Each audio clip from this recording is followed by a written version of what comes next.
Hello students, प्रस्तुत पाठ कक्षा 5 के लिए बनाया गया है। हिंदी ज्ञान प्रवाह का 8वां पाठ है मेरी माँ। प्रस्तुत पाठ लेखक ने अपनी माँ के लिए जो पत्र लिखे गए हैं उसका एक अंश है। वो लेखक कौन था? लेखक एक स्वतंत्रता सेनानी क्रांतिकारी शहीद राम प्रसाद बिस्मिल है। उन्होंने क्या किया है? अपनी माँ को जो कुछ पत्र लिखे गए हैं उसमें से एक अंश इस पाठ में दिया गया है। तो इस पाठ का उद्देश्य क्या है बच्चों? प्रस्तुत पत्र में बिस्मिल अपनी माँ के प्रति कृतज्ञता प्रकट करते हुए अपनी मृत्यु पर भी माँ को शोक न करने का अनुरोध कर रहे हैं। तो देखो ये कौन है, लेखक कौन है? एक स्वतंत्रता सेनानी है, वो एक क्रांतिकारी है और उन्होंने अपनी माँ को कहा है कि देश की सेवा करते समय अगर उनकी मृत्यु हो जाती है तो माँ को वो क्या कहते हैं कि माँ को वो विनती करते हैं कि मेरी मृत्यु पर तुम शोक मत करो। तो उसके बारे में इस पाठ में कहा गया है। 11 वर्ष की उम्र में माताजी का विवाह शाहजहाँपुर आई थी। जैसे उनकी माँ का विवाह कब हुआ था? 11 वर्ष की उम्र में हुआ था और वो 11 वर्ष की उम्र में माताजी विवाह कर कहाँ आई थी? शाहजहाँपुर आई थी। उस समय वे नितांत अशिक्षित एवं ग्रामीण कन्या के सदृश थी। उनकी माँ कैसी थी? अशिक्षित मतलब पढ़ी लिखी नहीं थी और वो ग्रामीण जो गांव की लड़कियां थी वैसे ही उनकी माँ भी थी, क्योंकि उनकी 11 वर्ष में ही उम्र में ही शादी हो चुकी थी। शाहजहाँपुर आने के थोड़े दिनों के बाद ही दादी जी ने अपनी छोटी बहन को बुला लिया था। छोटी उम्र में शादी होने के कारण उन्हें कोई घर के कामकाज नहीं आते थे उनकी माताजी को। तो उनकी सास ने क्या किया? अपनी छोटी बहन को बुलवा लिया और उन्होंने उसको गृह कार्य करने की शिक्षा दी। उन्होंने माताजी को गृह कार्य की शिक्षा दी। थोड़े दिनों में माताजी ने घर के सब कामकाज को समझ लिया और भोजन आदि का ठीक ठीक प्रबंध करने लगी। तो थोड़े दिनों में माताजी ने क्या कर लिया? घर का जो भी कुछ कामकाज था वो सीख गए। मेरे जन्म होने के 5 या 7 वर्ष बाद उन्होंने हिंदी पढ़ना आरंभ किया। जब लेखक का जन्म हुआ था उसके 5-7 साल बाद क्या किया उनकी माताजी ने? हिंदी पढ़ना प्रारंभ किया। पढ़ने का शौक उन्हें खुद ही पैदा हुआ था। मोहल्ले की सखी सहेली जो घर पर आया करती थी उन्हीं में जो कोई शिक्षित थी माताजी उनसे अक्षर बोध करती थी। बच्चों ध्यान से सुनो, उनको अपने मन से ही सीखने की इच्छा उत्पन्न हो गई थी। इसलिए उनकी माताजी क्या करती थी? जो आजू बाजू के जो भी कुछ औरतें उनके घर पर आती थी उसमें से अगर कोई पढ़ी लिखी है तो उनसे वो सीखना शुरू करती थी। अक्षर बोध कराना मतलब पढ़ाई लिखाई उनसे वो कर लेती थी। इस प्रकार घर का सब काम कर चुकने के बाद जो कुछ समय मिल जाता उसमें पढ़ना लिखना करती थी। घर का कामकाज होने के उपरांत उनकी माताजी क्या करती थी? पढ़ना लिखना शुरू करती थी। परिश्रम के फल से थोड़े दिनों में ही वह देवनागरी पुस्तकों का अवलोकन करने लगी। हिंदी भाषा की लिपि कौन सी है? देवनागरी। तो थोड़े दिनों में क्या होने लगा? जो वो परिश्रम करती थी उसका फल उन्हें मिल गया। वो पुस्तकों का अवलोकन करने लगी। मेरी बहनों को छोटी आयु में माताजी ही शिक्षा दिया करती थी। तो वो खुद शिक्षित होने के बाद उनकी माताजी ने क्या किया? उनकी जो छोटी बेटियां हैं उनको भी पढ़ाना शुरू कर दिया। जब मैंने आर्य समाज में प्रवेश किया तब से माताजी से खूब वार्तालाप हुआ। जब उन्होंने क्या किया? आर्य समाज में प्रवेश किया तब माताजी से उनसे क्या होता था? बातचीत होती थी। वार्तालाप होना मतलब बातचीत होती थी। उनके वो समाज के बारे में जो भी कुछ विचार थे वो एक दूसरे से बांटते थे। उस समय की अपेक्षा अब उनके विचार भी कुछ उदार हो गए थे। पढ़ लिखने के बाद उनके विचारों में भी बदलाव आ गया था। प्रभावशाली उनके विचार हो गए थे। यदि मुझे ऐसी माता न मिलती तो मैं अति साधारण मनुष्यों की भांति संसार चक्र में फंसकर जीवन निर्वाह करता। लेखक ने क्या कहा है? क्योंकि उनकी माता अगर अशिक्षित होती तो उनको पढ़ने लिखने का महत्व समझ में आता क्या? नहीं आता। तो वो जो भी कुछ विचार लेखक के सामने प्रस्तुत करती थी क्योंकि वह शिक्षित हो चुकी थी, पढ़ी लिखी हो चुकी थी, तो उनके विचार साधारण मनुष्य के भांति नहीं थे। इसलिए उन्होंने क्या किया? लेखक को भी अच्छी तरह से शिक्षा दी थी। शिक्षा दी के अतिरिक्त क्रांतिकारी जीवन में भी उन्होंने मेरी वैसी ही सहायता की थी जैसे मेजिनी की सहायता उनकी माता ने की थी। ये मेजिनी कौन है? इटली के देश के एक महान क्रांतिकारी है। उनकी माताजी ने जैसे उनके विचारों को प्रभावित किया था, वैसे ही लेखक की माताजी भी क्या करती थी, उनको साधारण मनुष्य की तरह न सोचकर असाधारण मनुष्य की तरह सोचने में मजबूर करती थी। माताजी का सबसे बड़ा आदेश मेरे लिए यह था कि किसी की प्राण की हानि न हो। वो लेखक कौन थे? क्रांतिकारी थे। तब वो क्या कर रहे थे? देश की सेवा करते हुए तुम्हें किसी की भी प्राण की हानि मत करो। उनका कहना था अपने शत्रु को भी प्राण दंड न देना। वो क्या कहती थी? अगर अपना शत्रु भी सामने आ जाए तो उसे भी मृत्यु दंड नहीं देना है। उनके इस आदेश की पूर्ति के लिए मुझे मजबूरन 2-1 बार अपनी प्रतिज्ञा भंग भी करनी पड़ी थी। लेकिन लेखक क्या कहते हैं? उन्होंने माँ को तो वचन दिया था कि वो किसी को भी मृत्यु दंड नहीं देंगे, लेकिन कभी कभी परिस्थिति के सामने उनको उनकी वो प्रतिज्ञा तोड़नी पड़ी थी, उनको दंड देना पड़ा था। जन्मदात्री जननी, इस जीवन में तो तुम्हारा ऋण परिशोध करने के लिए प्रयत्न का भी अवसर न मिला। वो क्या कहते हैं अपनी माँ को? जन्मदात्री जननी, क्योंकि वो हमें जन्म देती है। तो वो क्या करते हैं? इस जन्म में तो मैं तुम्हारा ऋण मतलब जो कर्ज तुम्हारा मेरे ऊपर है, तुमने मुझे जन्म दिया है, तो इस धरती पर तुम पर भी मेरा कुछ ना कुछ कर्तव्य है, लेकिन वह पूरा करने का भी अवसर न मिला। इस जन्म में तो क्या, यदि अनेक जन्मों में भी सारे जीवन प्रयत्न करूँ, फिर भी मैं तुमसे ऋण नहीं हो सकता। ऋण मतलब वो तुम्हारा जो भी कुछ मुझ पर जो बोझ है, ऋण है, मैं वो चुका नहीं सकता हूँ।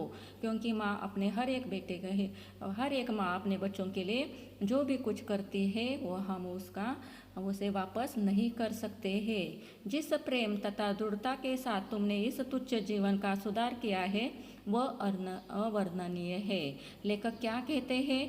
जिस प्रेम से और दृढ़ता से तुमने इस तुच्छ जीवन का सुधार किया है। बच्चों देखो, हमारा जीवन तो साधारण होता है, लेकिन असाधारण बनने के लिए हमें हमारे माता पिताजी उपदेश करते हैं, अच्छे मार्ग पर चलने के लिए कहते हैं। तो उनके कहे अनुसार अगर हम रहने लगे, बर्ताव करने लगे, तो जीवन सफल हो जाता है। मुझे जीवन की प्रत्येक घटना का स्मरण है कि तुमने किस प्रकार अपनी देववाणी का उपदेश कर मेरा सुधार किया है। तो वो क्या बताते हैं? जीवन में बढ़ते हुए हर एक संघर्ष का सामना करते हुए उनकी माँ ने जो उन्हें देववाणी मतलब अच्छे अच्छे जो उपदेश किए हैं और उनमें जो सुधार लाया है वो उन्हें याद है। तुम्हारी दया से ही मैं देश सेवा में संलग्न हो सका। वो तो स्वतंत्रता क्रांतिकारी सेनानी थे। वो किसकी वजह से? उनकी माँ के ही वजह से थे। धार्मिक जीवन में भी तुम्हारे ही प्रोत्साहन ने सहायता दी थी। तो उन्होंने ये काम सामाजिक कार्य करते हुए भी धार्मिक जीवन में भी उनको सहायता की थी। जो कुछ शिक्षा मैंने ग्रहण की है उसका भी श्रेय तुम्ही को जाता है। तो उन्होंने जो भी कुछ शिक्षा ग्रहण की थी उसका पूरा का पूरा क्रेडिट वो किसे देते हैं? अपनी माँ को देते हैं। जिस मनोहर रूप में तुम मुझे उपदेश करती थी उसका स्मरण कर तुम्हारी मंगलमय मूर्ति का ध्यान आ जाता था और मस्तक नत हो जाता था। मस्तक नत हो जाना मतलब सिर झुक जाना। वो क्या कहते हैं? जब भी उनकी माँ उनको उपदेश करती थी वो इतने अच्छे तरह से करती थी कि उनको उसका मतितार्थ समझ में आता था। वो किस बारे में उनको सुधार लाना चाहती है, कौन सी चीज़ें अच्छी और बुरी है, ये पूरी तरह से उनको बता देती थी। यदि तुम मुझे ताड़ना भी देनी हुई तो बड़े स्नेह से हर एक बात को समझा दिया करती थी। मतलब ताड़ना मतलब अगर वो कोई भी गलत काम करते हैं तो उसके ऊपर जो है उन्हें कहती है, डांटती है। वो भी कैसे डांटती थी? प्यार से डांटती थी, समझाती थी कि यह बात गलत है। यदि मैंने दृष्टतापूर्ण उत्तर दिया तब तुमने मुझे प्रेम भरे शब्दों में ही यह कहा कि तुम्हें जो अच्छा लगे करो, किंतु ऐसा करना ठीक नहीं, इसका परिणाम अच्छा ना निकले। मतलब जो भी तुम कुछ कर रहे हो वो करो। अगर लेखक उसके ऊपर प्रति उत्तर देते थे कि मैं ही सही हूँ। कभी कभी बच्चों ऐसा हो जाता है ना, हमें दूसरे बता देते हैं कि आप गलत हो, आप गलत बातें कर रहे हो, गलत चीज़ें कर रहे हो, फिर भी वो आप भी कहते हो ना, नहीं मैं ही सही हूँ। वैसे ही लेखक भी किया करता था, धृष्टतापूर्वक। मतलब वो भी धीट से बता देते कि मैं सही हूँ। लेकिन उनकी माँ ऐसे कहती थी कि जो कुछ करना है करो, लेकिन जिसका परिणाम अच्छा न निकले ऐसी चीज़ें नहीं करनी चाहिए। आपकी भी माँ आपको ऐसे ही कहती होगी ना। वैसे ही लेखक की माँ ने उनको बताया था। जीवनदात्री, तुमने इस शरीर को जन्म देकर केवल पालन पोषण ही नहीं किया, बल्कि आत्मिक तथा सामाजिक उन्नति में भी सदैव मेरी सहायक रही। मतलब क्या होता है, समाज में रहने के लिए अच्छी बातें ही हमारे शरीर में, मन में होनी चाहिए। उन्होंने क्या किया, अपने बच्चों का पालन पोषण ही नहीं किया, बल्कि उनके साथ उनकी आत्मा को समाज में उनको एक अच्छा आदमी बने, इसके लिए जो भी कुछ जरूरी है वो बातें सिखा दी थी। जन्म जन्मांतर परमात्मा ऐसी ही माता दे, यही इच्छा है। तो लेखक क्या बोलता है, उनकी माता की वजह से ही वो एक आज सफल आदमी बन गए थे। तो वो क्या चाहते हैं, ऐसी ही माँ उनको इस जन्म में ही नहीं अगले जन्म में भी मिलनी चाहिए, यही इनकी इच्छा है। महान से महान संकट में भी तुमने मुझे अधीर न होने दिया। जीवन में चलते हुए कुछ ना कुछ संकट आ जाते हैं, तो उनकी माँ ने उनसे कभी भी अधीर न होने दिया। सदैव अपनी प्रेम भरी वाणी को सुनाते हुए मुझे सांत्वना देती रही। तुम्हारी दया की छाया में मैंने जीवन भर कोई कष्ट अनुभव न किया। लेखक क्या कहते हैं कि उनकी माँ की प्रेम भरी बातें ही उनको हमेशा सांत्वना देती थी। जब भी उन्हें किसी संकट का सामना करना पड़ता तो वो उनकी माँ की बातें ध्यान करते। तुम्हारी दया, माँ दया की छाया में मैंने जीवन भर भी कोई कष्ट का अनुभव नहीं किया। मतलब क्या कहते हैं, कभी भी उन्हें कष्ट नहीं सहना पड़ा। इस संसार में मेरी किसी भी भोग विलास तथा ऐश्वर्य की इच्छा नहीं थी। वो लेखक क्या कहते हैं कि उन्हें कौन सी भी ऐसी चीज़ें पसंद नहीं थी, कि उनको ऐसा नहीं लगता था कि ऐशो आराम से वह रह जाए। उनको दूसरे किसी भी चीज़ में इंटरेस्ट नहीं था। केवल एक तृष्णा थी कि वह कि एक बार श्रद्धापूर्वक तुम्हारे चरणों की सेवा अपने जीवन को सफल बना लेता। वो तो क्रांतिकारी थे, लेकिन उनको अपने माँ के पास समय बिताने के लिए समय नहीं मिलता था। लेकिन वो क्या चाहते थे कि अपने माँ के चरणों के पास बैठकर उनकी सेवा करे। किंतु उनकी ये इच्छा पूरी हो गई क्या बच्चों? नहीं हो गई। किंतु ये इच्छा पूर्ण नहीं दिखाई देती, और तुम्हें मेरी मृत्यु का दुख संवाद सुनाया जाएगा। तो वो क्या कहते, वो तो क्रांतिकारी थे, तो वो एक बार अगर वो शहीद हो जाएंगे तो उनकी माँ को यह दुख संवाद सुनाया जाएगा। माँ, मुझे विश्वास है कि तुम ये समझकर धैर्य धारण करोगी कि तुम्हारा पुत्र माताओं की माता भारत माता की सेवा में अपने जीवन को बलि विधि की भेंट कर गया। तो वो क्या बता देते अपनी माँ को कि मुझे विश्वास है कि तुम्हें ऐसा लगेगा कि अगर मैं शहीद हो गया, इस देश की सेवा करते मैं शहीद हो गया, तो सबकी माताओं की माता कौन है? भारत माता। उसकी सेवा करते हुए ही मेरे प्राण निकल गए हैं। तुम्हारे कुल को, तुम्हारे बेटे ने तुम्हारे कुल को कलंकित न किया है। तुम्हारे कुल को तुम्हारे बेटे ने क्या किया? कलंकित नहीं किया है। अपनी प्रतिज्ञा पर दृढ़ रहा है। जब स्वाधीन भारत का इतिहास लिखा जाएगा तो उसके किसी पृष्ठ पर उज्ज्वल अक्षरों में तुम्हारा भी नाम लिखा जाएगा। वो क्या कहते हैं लेखक कि जब भी कोई मेरे शहीद होने के बाद जो भी कोई इतिहास लिखा जाएगा तो मेरा भी नाम आएगा, और उसके साथ तुम्हारे भी नाम उज्ज्वल अक्षर में लिखा जाएगा, क्योंकि वो शहीद हो गए हैं। किसके लिए शहीद हो गए हैं? हमारी भारत की सेवा करते हुए, भारत माता की सेवा करते हुए ही वो शहीद हो गए हैं। गुरु गोविंद जी की धर्म पत्नी ने जब आपने पुत्रों की मृत्यु का संवाद सुना था तो वो बहुत हर्षित हो गई हुई थी।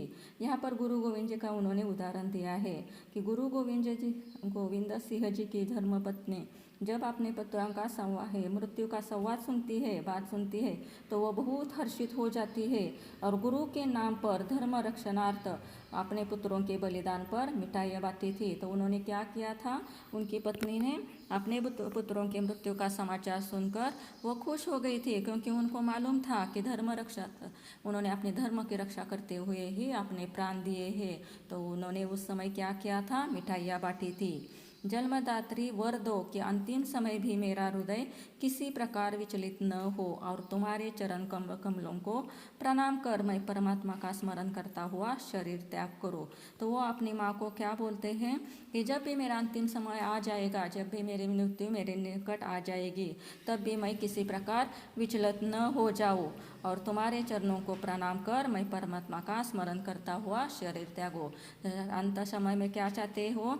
अपने माँ के चरण कमलों को प्रणाम करना चाहते हैं और उसी समय परमात्मा का स्मरण करते हुए शरीर त्यागना चाहते हैं। तो यहाँ पर लेखक ने जो भी कुछ अपनी अंतिम इच्छा है वो भी बताया है और किस प्रकार वो संस्कारी आदमी बने थे, एक अच्छे क्रांतिकारी सेनानी बने थे, उसके बारे में उसमें उनके माँ का कितना हाथ है उसके बारे में पूरा का पूरा इस पत्र में बताया गया है। तो अभी पाठ कंप्लीट समाप्त होने के बाद बच्चों इसके बारे में जो भी कुछ शब्दार्थ यहाँ पर दिए गए हैं वो भी आपको अपने नोटबुक में लिखने हैं और उसके बाद में यहाँ पर जो सवाल जवाब दिए गए हैं वो भी मैं आपको बताती हूँ। निम्नलिखित वाक्य सही शब्दों की सहायता से पूर्ण कीजिए। माताजी का विवाह कर डैश आई थी, शाहजहाँपुर आई थी। थोड़े परिश्रम से ही वह कुछ दिनों में देवनागरी पुस्तकों का अवलोकन करने लगी थी। मैं देश सेवा में संलग्न न हो सका। महान से महान संकट में भी तुमने मुझे अधीर न होने दिया। यहाँ पर आपको कारक चिन्ह को रेखांकित कर उनके भेद लिखने हैं। तो मैं अपनी प्रतिज्ञा पर दृढ़ था, वह यहाँ पर कौन सा है कारक शब्द? पर। और वो कौन सा भेद है? अधिकरण।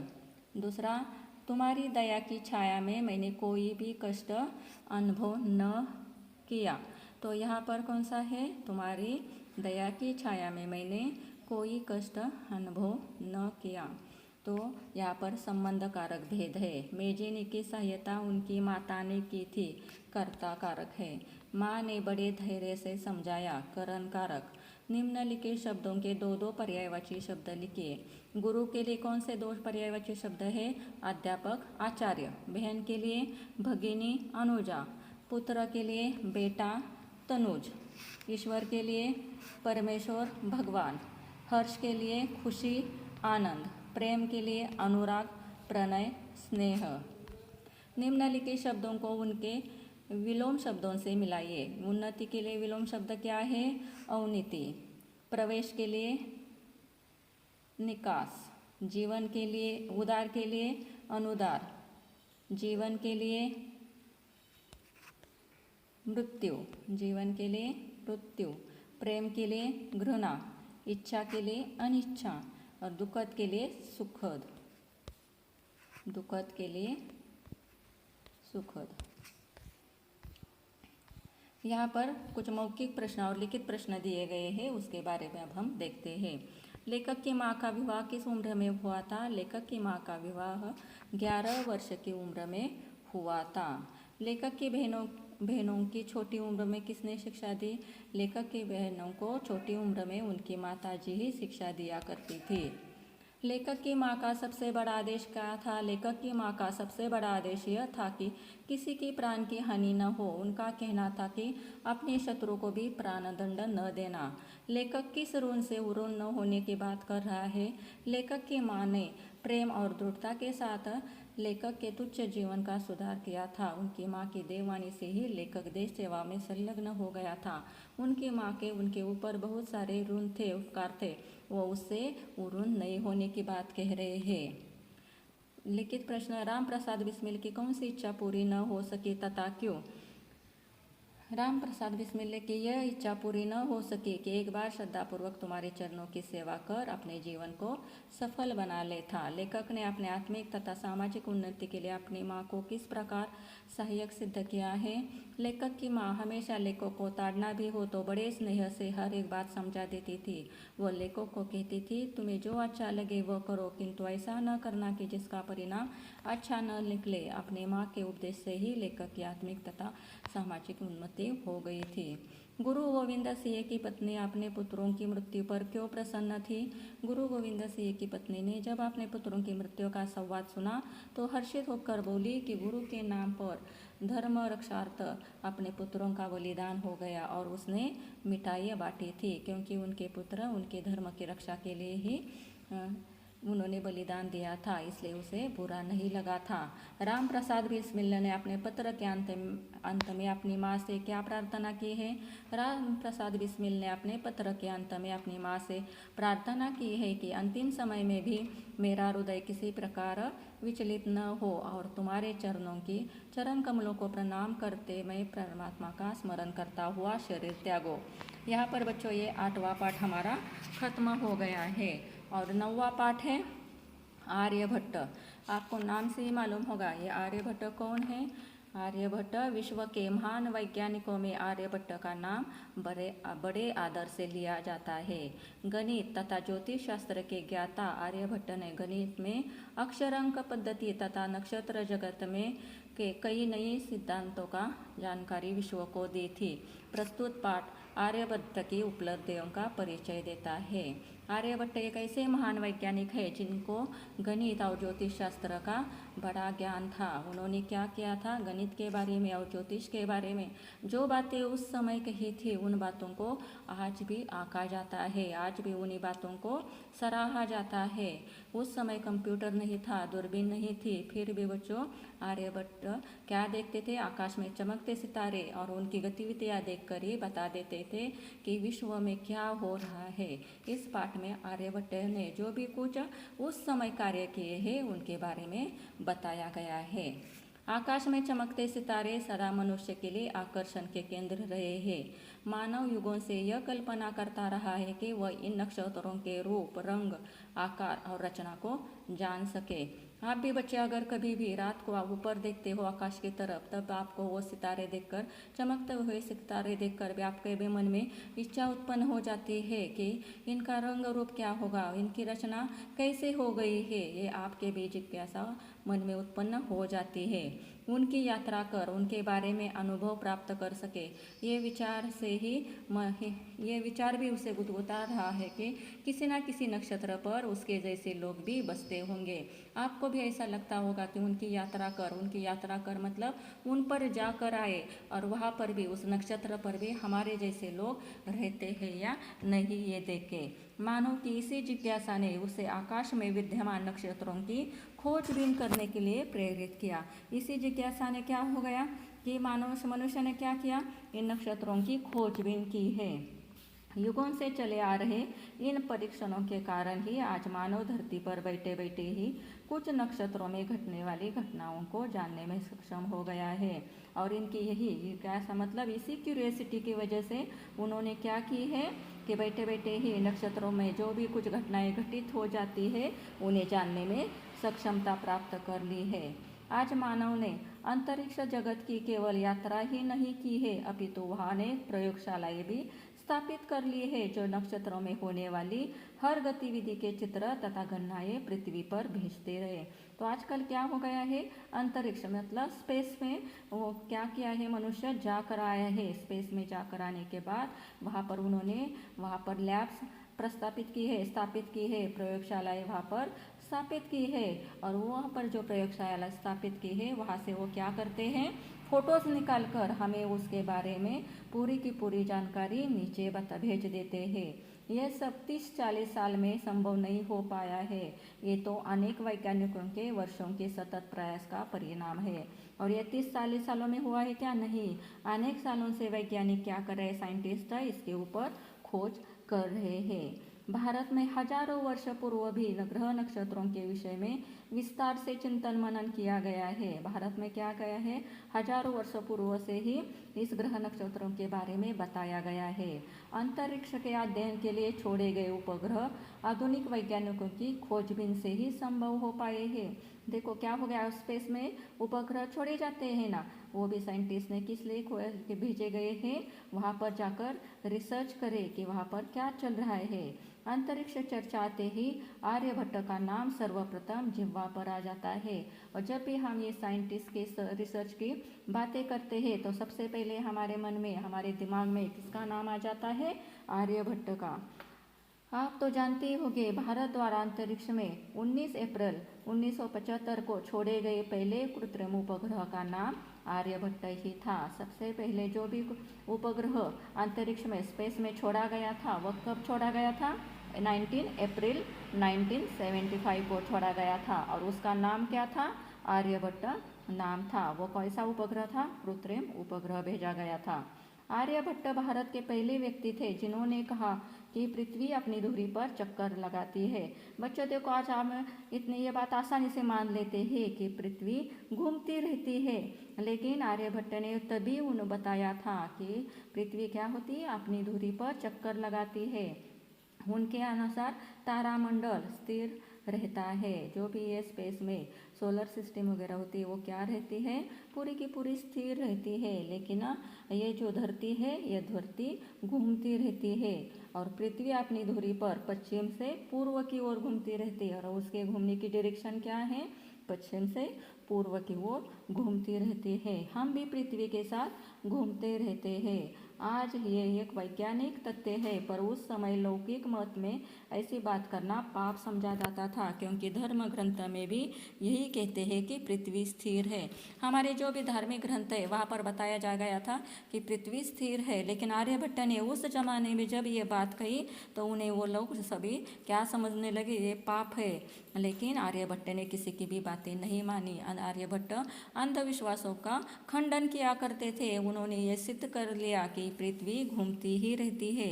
आर्यभट्ट के जन्म स्थान और जन्म स्थिति के विषय में निश्चित रूप से कुछ कहा नहीं जा सकता।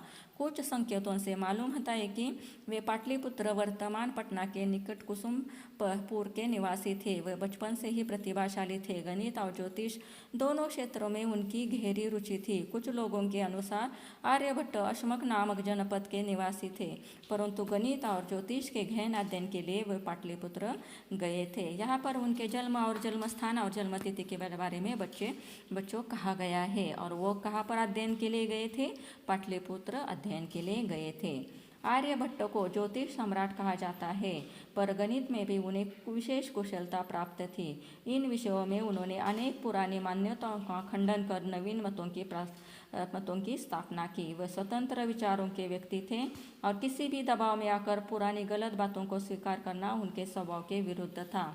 आर्यभट्ट को क्या कहा जाता है? ज्योतिष सम्राट कहा जाता है, लेकिन उन्हें उसके साथ गणित का भी विषय ज्ञान था।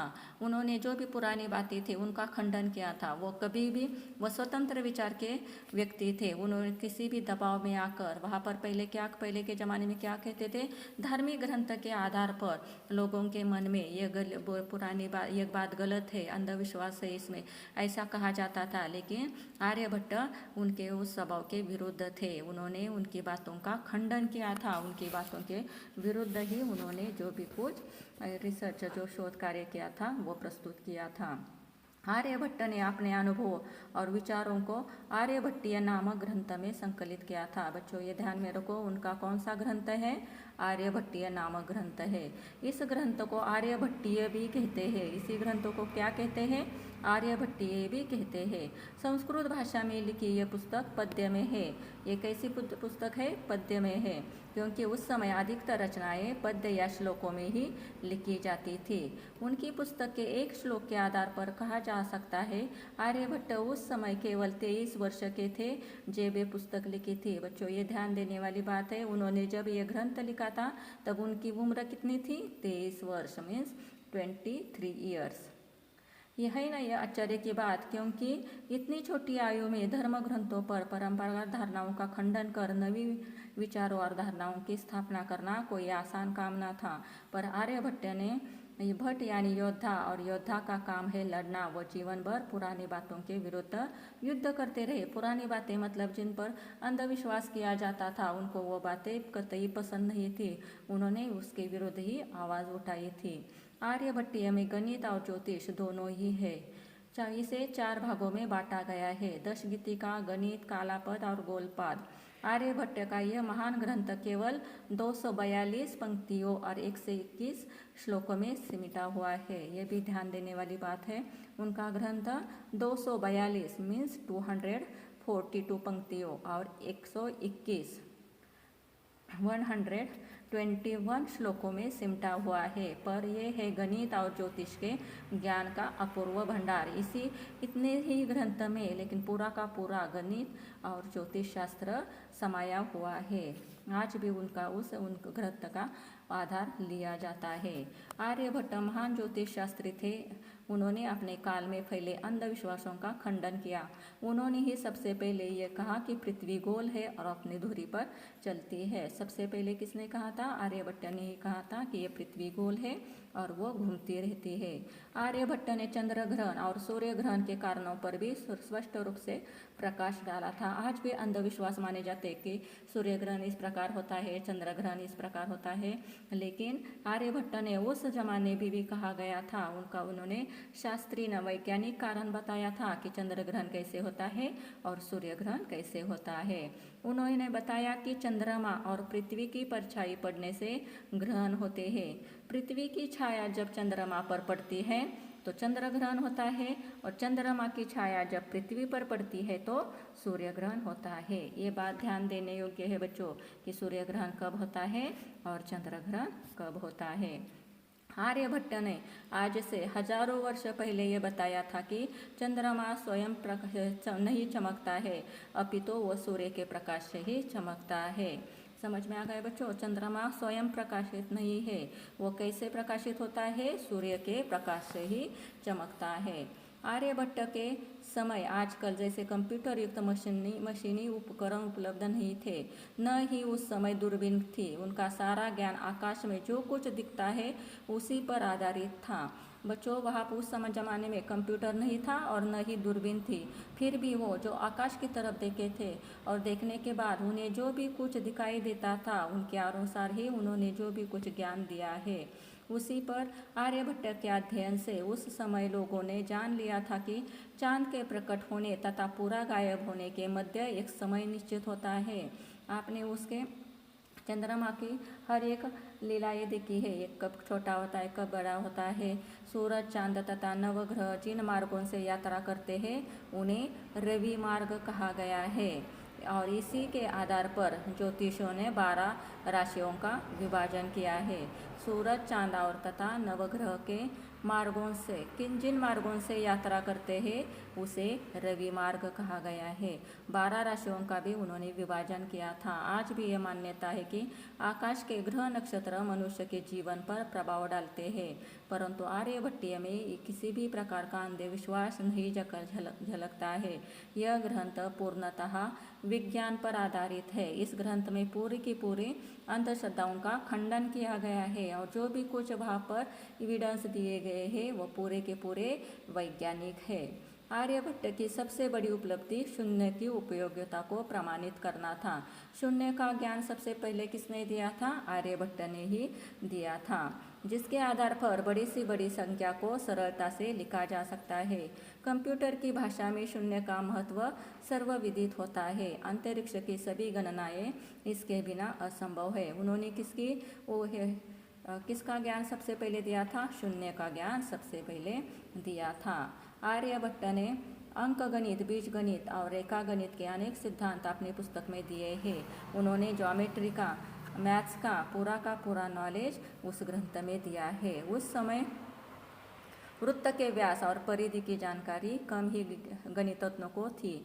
आज से लगभग 1500 वर्ष पहले अनुसंधान किया था कि और बताया कि यदि वृत्त का व्यास ज्ञात है तो वृत्त की परिधि मालूम की जा सकती है। आपको जो मैथ्स में एरिया होता है, आपको जो भी एरिया होता है ये उसके बारे में पूरी की पूरी जानकारी आर्यभट्ट ने उस समय दी गई थी। आर्यभट्ट ने गणित की असंख्य बारीकियों को बड़ी कुशलता से समझा, नए नए सिद्धांत स्थापित किए। आर्यभट्ट ने जो भी कुछ सिद्धांत स्थापित किए हैं वो सिद्धांत आज भी इस्तेमाल किए जाते हैं। आर्यभट्ट ने ज्यामिति मीन्स ज्योमेट्री के क्षेत्र में भी अपनी प्रतिभा का अनुभव प्रदर्शन किया। उन्होंने त्रिकोण की 3 भुजाओं, उनके कोणों का अध्ययन, कोण की मिति की नई पद्धति की खोज की थी। आपको आगे चलकर मैथ्स में है, ज्योमेट्री में भी है कि एंगल किसे कहते हैं, उसके जो भी ट्रायंगल्स वगैरह, जो भी ट्रायंगल्स के एंगल्स है, उनका पूरा का पूरा ज्ञान उन्होंने उस समय दिया था, ज्यामिति के क्षेत्र में उन्होंने दिया था।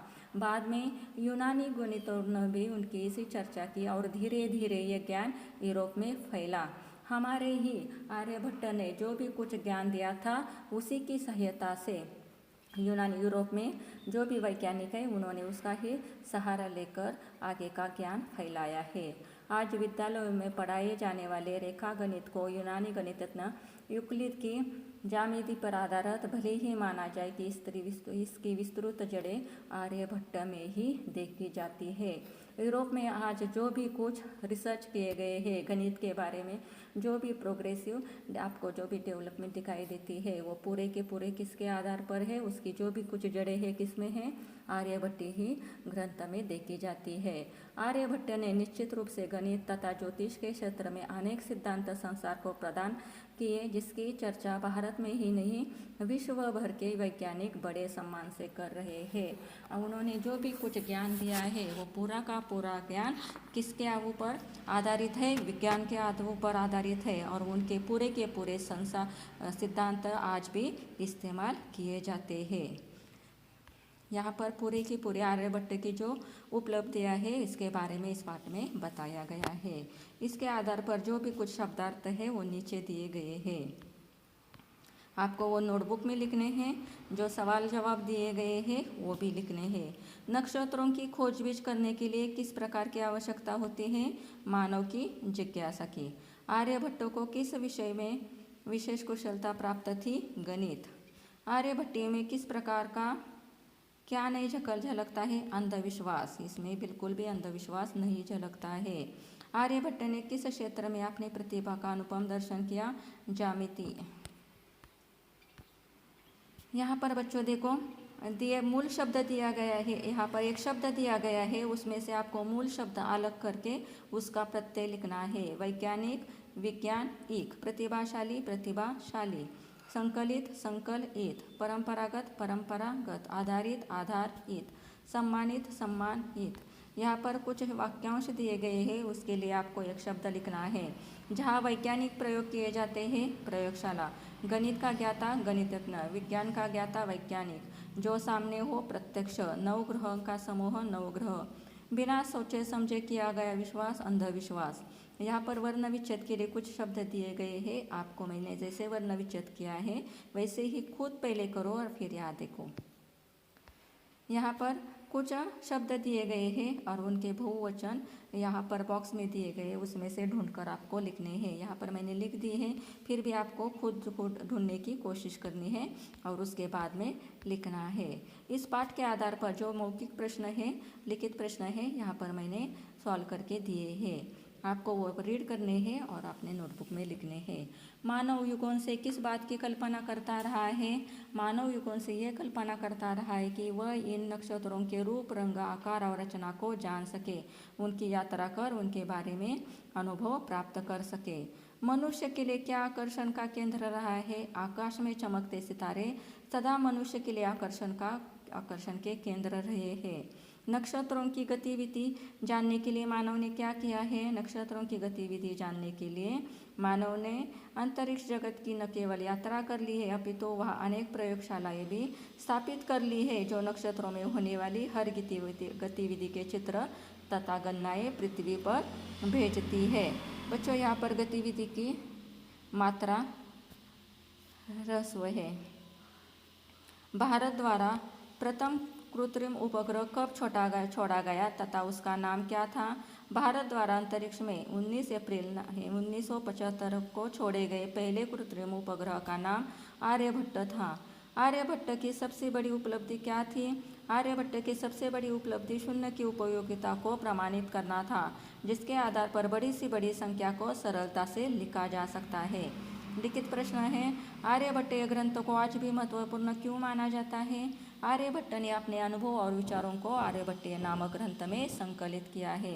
आर्यभट्टीय में गणित और ज्योतिष दोनों ही है। इसमें गणित और ज्योतिष के ज्ञान का पूर्व भंडार है। इसमें किसी प्रकार का अंधविश्वास नहीं झलकता है। यह ग्रंथ पूर्णतः विज्ञान पर आधारित है। आर्यभट्ट ने ऐसी कौन सी खोज की जिसके कारण कंप्यूटर द्वारा गणना करना आसान हो गया? आर्यभट्ट की सबसे बड़ी उपलब्धि शून्य की उपयोगिता को प्रमाणित करना था, जिसके आधार पर बड़ी से बड़ी संख्या को सरलता से लिखा जा सकता है। कंप्यूटर में की भाषा में शून्य का महत्व सर्वविदित है। सूर्य ग्रहण तथा चंद्र ग्रहण के विषय में आर्यभट्ट का क्या मत था? आर्यभट्ट ने चंद्र ग्रहण और सूर्य ग्रहण के कारणों पर भी स्पष्ट रूप में प्रकाश डाला है। उन्होंने बताया है, चंद्रमा और पृथ्वी की परछाई पड़ने से ग्रहण होते हैं।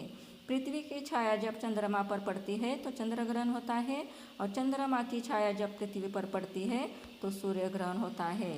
आर्यभट्ट ने धरती के विषय में क्या खोज की? आर्यभट्ट भारत के पहले व्यक्ति थे जिन्होंने कहा कि पृथ्वी अपनी धुरी पर चक्कर लगाती है। पृथ्वी गोल है और वो अपनी धुरी पर चक्कर लगाती है, घूमती रहती है। यहाँ पर बच्चों ये दोनों पाठ समाप्त हो गए हैं। आपको ये ठीक से सुनना है और इसके आधार पर जो सवाल जवाब दिए गए हैं वो आपको लर्न करके, रीड करके अपने नोटबुक में लिखना है। अगर आपको कोई डाउट है तो आप मुझे बता सकते हो। Thank you.